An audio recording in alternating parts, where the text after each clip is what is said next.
Welcome to another video. So we are currently within the core and cavity design workbench. As you can see, I have the following elements over here. So I have the core, which will be over here on the bottom.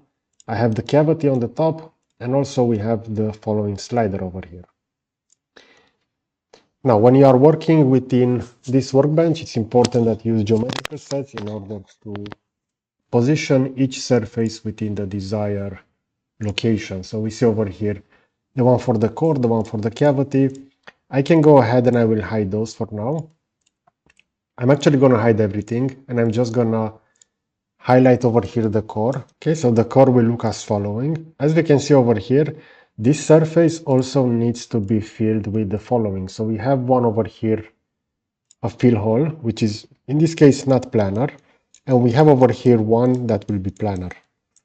So those will have to be joined together and also added within the same core over here.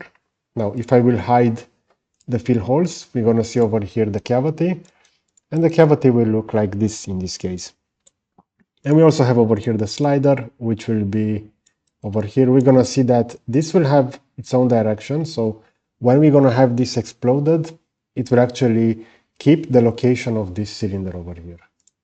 So with all of the elements over here defined, we have the core, we have the cavity, we have the slider. I can go ahead and I can do an exploded view. In this case, you're going to see that this will have actually two pulling direction. So one for the core and cavity and one over here for the slider. And you can preview the components like this. And this is why it's important to use good geometrical sets when you are working within this workbench, in order to later be a lot easier to just add those parts within the mold, and you can do the cutouts from those blocks within the core and cavity. Okay, so I hope you enjoyed this kind of content. You're going to find a similar video on the left side, and I will also add a subscribe button to the right. So that's it. Thanks for watching.